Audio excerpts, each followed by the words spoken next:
لائق صد احترام سامعین و حاضرین، آج کے درس میں اس موضوع پر ہم کچھ تعلیمات سمجھیں گے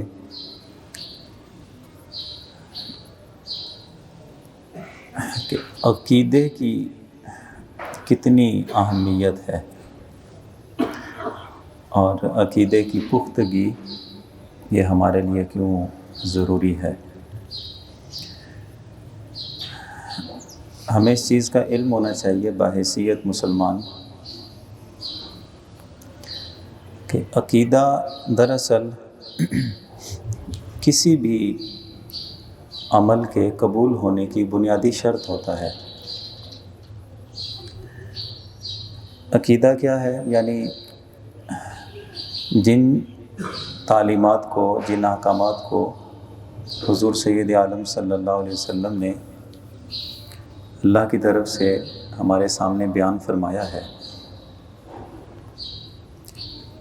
اسے ہم ضروریات دین بھی کہتے ہیں، ایمان بھی کہتے ہیں۔ یعنی جو تعلیمات، جو احکامات حضور سید عالم صلی اللہ علیہ وسلم رب تعالیٰ کی طرف سے لے کر آئے، انہوں نے ہمیں وہ تعلیمات بتائی ہیں۔ ان تمام تعلیمات کو دل سے تسلیم کرنا، تصدیق کرنا اور زبان سے اقرار کرنا، یہ دونوں چیزیں یہ ضروری ہے۔ دل سے تصدیق کرنا مطلب کوئی شک و شبہ نہ ہو، کوئی تردد نہ ہو، اور زبان سے اقرار کرنے کا مطلب کہ آپ جب بھی کسی کے سامنے اظہار کرتے ہیں کہ میرا عقیدہ کیا ہے، ایمان کیا ہے، بات وہی کریں جو میرے اور آپ کے نبی کریم صلی اللہ علیہ وسلم نے ہمیں ارشاد فرمائی ہے۔ اب اس چیز کو تسلیم کرنا اور زبان سے اس کا اقرار کرنا، یہ ایمان کہلاتا ہے۔ اچھا، وہ کون سی چیزیں ہیں؟ میں اختصار کے ساتھ وہ چیزیں عرض کر دیتا ہوں۔ ایک تو وہ چیزیں ہیں جسے ہم ایمان کہتے ہیں۔ وہ جبریل امین علیہ السلام نے ایک انسانی شکل میں آ کر حضور صلی اللہ علیہ وسلم سے سوال کیا تھا کہ حضور ایمان کیا شے ہے؟ تو آپ نے ان کے جواب میں چند چیزوں کا ذکر کیا کہ ایمان یہ ہے کہ تو اللہ پر ایمان رکھے، اللہ کے فرشتوں پر ایمان لائے، اللہ جل شانہ نے جتنی کتابیں نازل کی ہیں، ساری آسمانی کتابوں پہ تیرا ایمان ہونا چاہیے۔ اللہ رب العزت نے جن ہستیوں کو مقام نبوت اور رسالت عطا فرمایا، تیرا اس پہ ایمان ہو کہ اللہ کے سچے نبی ہیں، اور ہر نبی نے جو اللہ نے انہیں حکم دے کے اس دنیا میں بھیجا، ہر نبی نے اپنا فریضہ ادا کر دیا۔ اور بالخصوص ہمارے نبی کریم صلی اللہ علیہ وسلم کی بات کریں تو انہوں نے ہر وہ تعلیم جو اللہ نے آپ کو عطا فرمائی، آپ نے امت تک وہ پیغام پہنچا دیا۔ کوئی ایسی بات نہیں اور کوئی تعلیم ایسی نہیں ہے کہ جو اللہ نے آپ کو دی ہو اور آپ نے امت کو نہ پہنچائی ہو۔ حق ادا کر دیا۔ اب امت کے ذمہ ہے کہ وہ تعلیم قبول کر چکے یا نہیں کرتے، اور ساتھ ہی یہ اعتقاد بھی کہ حضور سید عالم صلی اللہ علیہ وسلم کے بعد کسی بھی قسم کا کوئی نبی قیامت تک نہیں ہو سکتا، اس لیے کہ جب کوئی نئے دین کی ضرورت نہیں ہے تو دین پہنچانے والا یعنی کسی نبی کی ضرورت بھی نہیں ہے، کسی قسم کی نبوت بھی۔ اور قیامت کے دن پہ ہمارا ایمان، حساب کتاب کا وہ دن طے ہے، ہر مسلمان نے، ہر غیر مسلم نے، ہر شخص نے اللہ کی بارگاہ میں حاضری دینی ہے، جنت و دوزخ کا فیصلہ ہے۔ اسی طرح تقدیر پہ ایمان لانا، یہ چند چیزیں ہیں جو میں نے عرض کی، یعنی اللہ کی ذات کریمہ پہ، اس کی صفات پہ ایمان رکھنا، فرشتوں پہ، آسمانی کتابوں پہ، رسولوں پہ، قیامت کے دن پہ ایمان، اور تقدیر پہ ایمان۔ تقدیر کے بارے میں ایک چیز میں عرض کر دوں کہ ہمارے لوگ ہوتے ہیں نا، کوئی نفع پہنچتا ہے تو لوگ کہتے ہیں کہ ہمارے مقدر میں لکھا تھا، نقصان پہنچتا ہے تو تب بھی یہی کہتے ہیں مقدر میں لکھا تھا۔ کوئی بیماری لاحق ہوتی ہے، لوگ کہتے ہیں کہ جو تقدیر میں لکھا تھا، جو مقدر میں ہے وہی ہے۔ لیکن تقدیر کے بارے میں ایک چیز جان لیں کہ ایسا نہیں ہے کہ جو اللہ جل شانہ نے لکھ دیا ہے تو انسان اس کے سامنے مجبور ہو گیا کہ جو اس کی تقدیر میں لکھا ہے وہی کچھ ہو رہا ہے، اور میں جو بھی چاہوں ہونا وہی ہے جو میری تقدیر میں اللہ نے لکھ دیا ہے۔ سمجھنے میں صرف فرق ہے کہ لکھا اللہ جل شانہ نے ہے اور وہ تقدیر ہی ہے، اسی کے مطابق ہی انسان کر رہا ہے، لیکن سوچ میں تھوڑا فرق ہے کہ کسی بھی انسان کو پیدا کرنے سے پہلے اللہ جل شانہ نے اپنے علم سے جان لیا کہ اس کو میں دنیا میں جو بھیجنے والا ہوں کیا کرے گا، کیا کرے گا، اچھے کام کرے گا، برے کام کرے گا، ایمان کی حالت میں اس کی زندگی ہوگی یا کفر کی حالت میں ہوگی، نیک بخت ہے یا بد بخت ہے۔ اب جو کچھ وہ انسان کرنے والا تھا اللہ جل شانہ نے اپنے علم سے جان لیا اور وہ اس کے نامہ اعمال میں، اس کی تقدیر میں لکھ دیا۔ یہ مطلب ہے کہ جو انسان نے کرنا تھا وہ اللہ جل شانہ نے لکھ دیا، اب اسی لکھے ہوئے مطابق انسان زندگی گزار رہا ہوتا ہے۔ دوسری سوچ کیا ہے کہ اللہ جل شانہ نے جو لکھ دیا، اب انسان کچھ بھی کرے اسے وہی کرنا پڑے گا جو اللہ نے لکھ دیا ہے، اس لحاظ سے انسان مجبور ہو جائے گا۔ اختلاف کیا نکلتا ہے دونوں میں کہ جہاں پر انسان مجبور ہے تو پھر انسانی ذہن یہ کہتا ہے کہ جب مجبور ہو گیا اس لکھے ہوئے کا، تو جب اللہ کا فیصلہ ہے تو پھر انسان کے لیے جنت اور دوزخ کی باتیں کیوں ہوتی ہیں؟ جب انسان کو مجبور کر دیا جائے تو پھر اسے حساب کتاب کس چیز کا لیا جائے گا؟ اس لیے تقدیر کا جو معاملہ ہے یہ بڑا نازک معاملہ ہوتا ہے۔ ہمارا ایمان یہ ہے کہ جو کچھ انسان نے کرنا تھا، وہ جو کرنے والا تھا اللہ نے وہ جان کے اس کے مقدر میں لکھ دیا، اب وہ جو کرنے والا تھا وہ لکھا گیا اور اسی کے مطابق انسان کر رہا ہے۔ اچھا، اس میں پھر ایک گنجائش موجود ہوتی ہے کہ جو انسان نے کرنا تھا وہ اللہ نے لکھ دیا، اس میں اللہ کی چاہت ابھی نہیں ہے، یہ تو جو کچھ انسان نے کرنا تھا وہ لکھ دیا۔ اسی لیے جب یہ کہا جاتا ہے کہ دعائیں تقدیر بدل دیتی ہیں، اس کا مطلب یہ ہے کہ جو انسان نے کرنا تھا وہ لکھا ہوا ہے۔ اب انسان جب اچھی ادا اپناتا ہے، اچھی دعا کرتا ہے، اچھے اعمال کرتا ہے، اس نے جو کرنا تھا اس کرنے کے مطابق یہ تھا کہ اس نے بدبخت ہونا تھا، اس نے کوئی برا عمل کرنا تھا، لیکن جب یہ دعا کرتا ہے، کوئی اچھا عمل کرتا ہے تو اللہ رب العزت اس بندے کو پسند کر کے جو اس کا لکھا ہوا ہوتا ہے نا، وہ جو اس نے کرنا تھا وہ لکھا ہوا تھا، لیکن جب اللہ اسے پسند کر لیتا ہے تو پھر اس کا جو کرنا لکھا ہوتا ہے اللہ وہ مٹا کے اس کو نیک بخت لکھ دیتا ہے۔ اس کا مطلب یہ ہے کہ دعائیں تقدیر کو بدل دیتی ہیں۔ تو اس لیے تقدیر کے معاملے میں جو ہمارا صحیح اعتقاد ہے وہ قائم رہنا چاہیے۔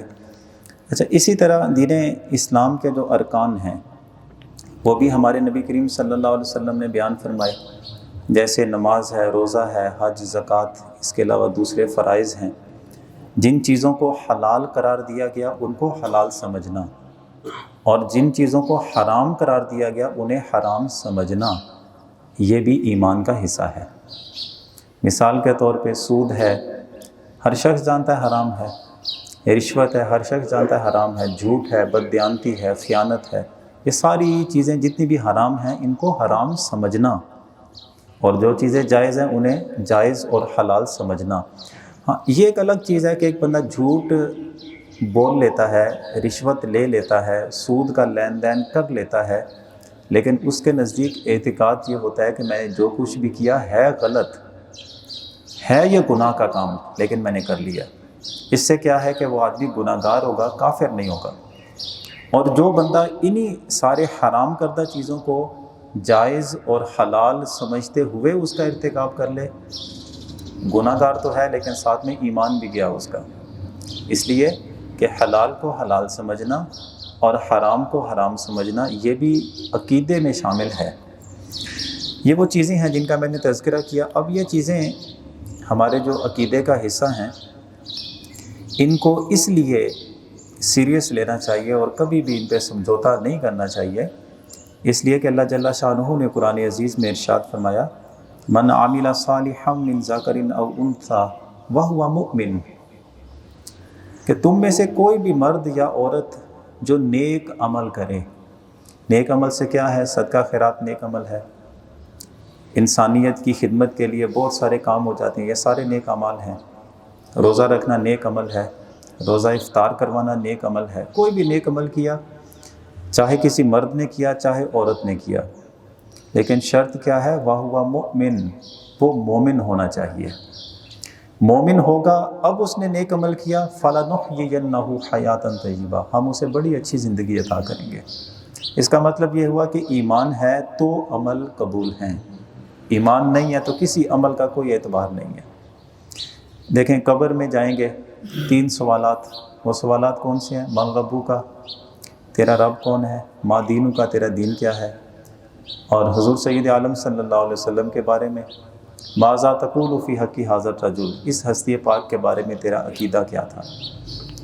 اس کا مطلب یہ ہے کہ دنیا چھوڑنے کے ساتھ جو پہلے تمہیں سوال کا سامنا کرنا پڑا اللہ اور اس کے رسول اور دین اسلام کے بارے میں. اس کا مطلب یہ ہوا کہ ان چیزوں پہ کوئی سمجھوتا نہیں ہو سکتا. ان میں اگر کمزوری آ گئی، عمل چاہے کتنا بھی نیک کیوں نہ ہو، کتنا بڑا کیوں نہ ہو، جب عقیدہ اس کا ٹھیک نہیں ہے تو کوئی عمل بھی اللہ کی بارگاہ میں قبول نہیں ہو سکتا. قیامت کے دن بھی ایسا ہی ہوگا. حدیث طیبہ میں ہے کہ نماز اللہ کی بارگاہ میں پیش کی جائے گی، اللہ تعالیٰ فرمائے گا تو بڑی اچھی نیکی ہے، تو اچھی نیکی ہے. روزہ آئے گا، اللہ فرمائے گا تو بھی بڑی اچھی نیکی ہے. زکوٰۃ آئے گی، اللہ فرمائے گا تو بھی بہت اچھی نیکی ہے. لیکن ہر نیکی کو یہ کہہ کر آگے کر دیا جائے گا. پھر آئے گا دین اسلام. اسلام جب اللہ کے سامنے پیش کیا جائے گا، اللہ تعالیٰ اس کو اپنے سامنے رکھے گا اور ارشاد فرمائے گا کہ اے اسلام، اب تیری وجہ سے ہی لوگوں کی پکڑ ہوگی اور تجھے ہی بنیاد بنا کے لوگوں کو عطا فرماؤں گا. اس کا مطلب ہے کہ یہ دین، اسلام، عقیدہ، ایمان یہ اصل ہے کسی بھی عمل کے قبول ہونے کی. اللہ اکبر. ہم جس معاشرے میں رہتے ہیں نا، ہمیں قدم قدم پہ جو سامنا ہے نا وہ اسی چیز کا ہے. حلال حرام کی بہت بڑی ایک دوڑ لگ گئی ہے، کوئی تمیز لوگ نہیں کر رہے اس چیز کی. عقیدے کے اوپر تو اس طرح سمجھوتا کر لیتے ہیں جیسے عام طور پہ وہ کینڈیاں بانٹنے کا کوئی رواج ہوتا ہے یا چیزیں بانٹنے کا رواج ہوتا ہے، چونگی مونگا کسی کو ملنا ہے نہیں ملنا. لوگ اس طرز پہ عقیدے کے ساتھ کھیل رہے ہیں. میں تو بڑی حیرانگی کے ساتھ یہ بات کرتا ہوں کہ جس وقت علم لوگوں کے پاس کم تھا نا، لوگ بڑے عمل کے عقیدے کے مضبوط تھے. اب علم حاصل کرنے کے ذرائع بہت ہو چکے ہیں، اور سب سے بڑی خرابی یہ ہوئی کہ دین اسلام کو جس طرز پہ سمجھنا چاہیے، قرآن کو، سنت کو، اس طرح سے سمجھ نہیں پا رہے لوگ. وجہ کیا ہے؟ جس بندے کو 2 لفظ پڑھنے آ جاتے ہیں وہ بخاری کے ترجمے پڑھنا شروع کر دیتا ہے، وہ دوسری احادیث کے ترجمے پڑھنا شروع کر دیتا ہے. وہ سمجھتا ہے کہ اپنے آپ شاید قرآن عزیز کو سمجھنا ہمارے لیے آسان ہے. حضرت فاروق اعظم جیسے وہ شخص جن کو حضور نے مانگ کے اپنے رب سے لیا ہے، آپ فرماتے ہیں کہ 12 سال لگے صرف سورہ بقرہ پڑھنے میں اور سمجھنے میں. 12 سال لگے سورہ بقرہ کو صرف سمجھنے میں، 12 سال. فاروق اعظم جیسے لوگ کہہ رہے ہیں. آج کل لوگ اس لحاظ سے کسی بھی عالم دین، کسی مستند، کسی مفتی اور صالح قسم کے آدمی کی رہنمائی اور ہدایت کے بغیر جو سمجھ رہے ہیں نا، خود بخود سمجھ رہے ہیں، اس سے بہت نقصان ہو رہا ہے. چند ایک چیزیں جو کسی بھی بندے کا ایمان ضائع کر سکتی ہیں، اور کوئی بھی بندہ اپنے ایمان سے ہاتھ دھو بیٹھتا ہے. میں چیزیں عرض کر دیتا ہوں، اور کوشش کرنی چاہیے کہ ان چیزوں کو ہمیشہ ہم یاد رکھیں تاکہ ہمارا کم از کم عقیدہ جو ہے ہمارا محفوظ رہ سکے. امام اعظم ابو حنیفہ رضی اللہ تعالیٰ عنہ نے ارشاد فرمایا کہ 3 چیزیں ایسی ہیں کہ کسی بھی بندے میں پائی جائیں تو ممکن ہے کہ اس بندے کا مرنے سے پہلے اس کا ایمان ضائع ہو سکتا ہے. وہ 3 چیزیں کون سی؟ فرمایا کہ ایمان پہ ناشکری اختیار کرنا. اللہ نے مومن گھرانے میں پیدا کیا، اللہ نے ایمان کی دولت عطا فرما دی، ناشکرہ ہو کے زندگی گزارتا ہے. ناشکرہ ہو کے آپ نہیں دیکھتے کہ تھوڑی سی آپ کی حکومتی پالیسی غلط صحیح ہوتی ہے، کسی جگہ پہ فیصلے غلط صحیح ہو جاتے ہیں، آپ کہتے ہیں کہ سر نل تو انگریزی چنگا ہے. کسی بندے کا کوئی عمل برا دیکھ کے ہم لوگ کہہ رہے ہوتے ہیں کہ اندے نالوں تو چوڑا چنگا ہے. دیکھیں انگریز ہے یا بد مذہب ہے، غیر مسلم ہے، دنیا کی جتنی بھی ترقی کر لے، کسی صاحب ایمان کے برابر نہیں ہو سکتا اللہ کے نزدیک جو اس کا مقام ہے. یہ جو چھوٹی چھوٹی بدعمالیاں، برے اعمال دیکھ کر ہم لوگ ایمان اور کفر کی باتیں کرنے لگتے ہیں. بسا اوقات غیر مسلم کو، بد مذہب کو، جو ان کا نظام تو ہم سے کہیں اچھے ہے. ٹھیک ہے، پالیسیز کا ایک نظام آپ کہہ سکتے ہیں کہ اچھا ہے، لیکن بحیثیت قوم، بحیثیت مسلمان، کوئی ادنا سے ادنا مسلمان جس کے پاس صرف عقیدہ ہے، ایمان ہے، ذرہ بھر اس کے پاس عمل نہیں ہے، اور دوسری طرف ساری دنیا کے بزنس مین، دنیا میں ترقیاں کرنے والے، لیکن ایمان نہیں ہے، اس ادنا سے مسلمان کے برابر نہیں ہو سکتے. اس لیے اللہ نے جس ایمان پہ ہمیں رکھا ہوا ہے، جس قوم، صاحب ایمان قوم میں ہمیں شامل رکھا ہے، پیدا کیا ہے، کبھی بھی اس پہ ناشکری نہیں ہونی چاہیے. ہاں، حالات کی اگر رد و بدل ہوتا ہے، اللہ سے اچھے حالات کی دعائیں کرنی چاہیے، لیکن مسلمان کو، اپنے ایمان والوں کو کبھی بھی حقیر نہ سمجھیں. اس سے کیا ہے، آپ حقیر سمجھیں گے، آخر میں شیطان اس بات پہ ابھارے گا، یار حقیر سا آپ کا دین ہے، حقیر سا آپ کا ایمان ہے، چھوڑو اس کو، ملحد ہو جاتے ہیں. میرا ایک وقت گزرا یونیورسٹیز میں، وہاں پہ ہم بات کرتے ہیں نا، لوگ وہاں پہ فیمیل کے اندر زیادہ یہ رجحان پایا جا رہا ہے. میرے سامنے اسٹوڈنٹ کھڑے ہو جاتے ہیں، وہ بھی کہتے حضرت سر یہ بتائیں ہمیں، ہمارے سامنے کسی بت کی بات نہ کریں، ہمارے سامنے کسی دین کی بات نہ کریں، ہمارے سامنے کسی اللہ کی بات نہ کریں، ان سارے دینوں سے ہٹ کے انسان ہونے کی بات کریں. یہ کیوں تیزی سے ایک سوچ پیدا ہو رہی ہے؟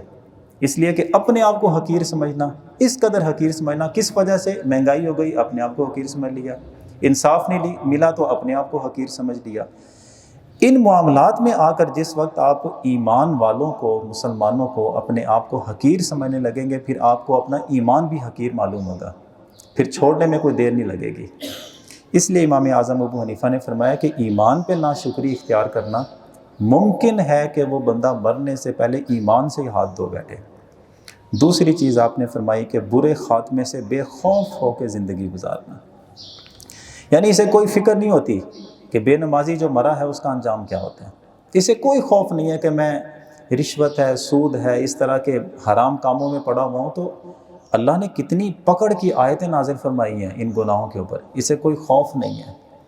تو یہ جو بے خوف ہو کے زندگی گزارنے والا آدمی ہے نا، ممکن ہے کہ جب اس کا ایمان ضائع ہو جائے تو اسے تب بھی کوئی خوف نہیں ہوگا. اور تیسری چیز فرمایا کہ جس بندے کو لوگوں پہ ظلم کرنے کی عادت پڑ جائے تو ظالم آدمی بھی ممکن ہے کہ مرنے سے پہلے اپنا ایمان ضائع کر بیٹھے گا. یہ تین چیزیں. اور میں نے یہ چیز بھی سمجھی ہے کہ بری سنگتیں بھی بسا اوقات بندے کو ایمان سے فارغ کر دیتی ہیں، خارج کر دیتی ہیں. بری سنگتیں، بد عقیدہ لوگ، بد مذہب لوگ، یہ بھی بعض اوقات بندے کے ایمان کو ضائع کر دیتے ہیں. بنی اسرائیل کی ایک بات ہے، حضور صلی اللہ علیہ وسلم نے سنائی. آپ نے فرمایا کہ ایک آدمی تھا، بنی اسرائیل میں سب سے پہلی خرابی جو آئی وہ کیا تھی؟ ایک آدمی تھا، اس نے اپنے کسی دوست سے ملاقات کی، اس کا برا عمل دیکھ کر اس نے کہا کہ اے بندہ خدا، اللہ سے ڈرو، اللہ سے ڈرو، یہ کام جو تم کر رہے ہو نا یہ برا کام ہے، اسے چھوڑ دو. تو بڑی اچھی نصیحت کی. اچھا، دوسرے دن جب ملا اسے، دوسرے دن ملا تو اس کے ساتھ کھانے پینے میں شریک ہو گیا، اس کے ساتھ ماحول میں شریک ہو گیا. دوسرا آدمی تب بھی وہی برا عمل کر رہا ہے لیکن اس کو منع نہیں کر رہا. یہ اب اس کو روکتا نہیں ہے. کیوں؟ اس لیے کہ اس کا کھانا پینا شریک ہو گیا، اس کی دوستیاں سانجھی ہو گئی ہیں، اس کی خوشیاں غمیاں سانجھی ہو گئی ہیں. اب اس مروت میں آ کر اس گناہ سے نہیں روکتا. جب گناہ سے نہیں روکا، دوستانہ ماحول قائم ہو گیا. اب کیا ہے کہ جو عادت اسے پڑی ہے وہ اسے بھی پڑ گئی. نتیجہ کیا نکلا کہ وہ بد مذہب ہے تو یہ بھی بد مذہب ہو گیا. یہ حضور صلی اللہ علیہ وسلم نے یہ حدیث طیبہ ہے جو بیان فرمائی. اس لیے فرمایا کہ ان بد مذہب اور عمل کے برے لوگوں سے ہمیشہ پرہیز کرنا، خود بھی بچنا اور ان کو بھی اپنے قریب نہ آنے دینا، ورنہ یہ تمہیں بھی گمراہ کر دیں گے جیسا کہ خود گمراہ ہیں، اور تمہیں بھی آزمائشوں میں مبتلا کر دیں گے جیسے وہ خود بھٹکے ہوئے ہیں. اس لیے بری سنگت سے ہمیشہ پرہیز کرنا چاہیے. تو یہ چند ایک چیزیں جو ہم نے عقیدے کے حوالے سے اور اپنے ایمان کے حوالے سے سمجھی ہیں، اور بھی تفصیلات اس کی ہو سکتی ہیں. تو جو میں نے ضروری چیزیں سمجھی آپ کے سامنے پیش کی ہیں. اللہ تعالیٰ ان باتوں کو ہمیشہ یاد رکھے، ان کے مطابق اپنی زندگیاں ہمیں گزارنے کی توفیق عطا فرمائے. وآخر دعوانا ان الحمد للہ.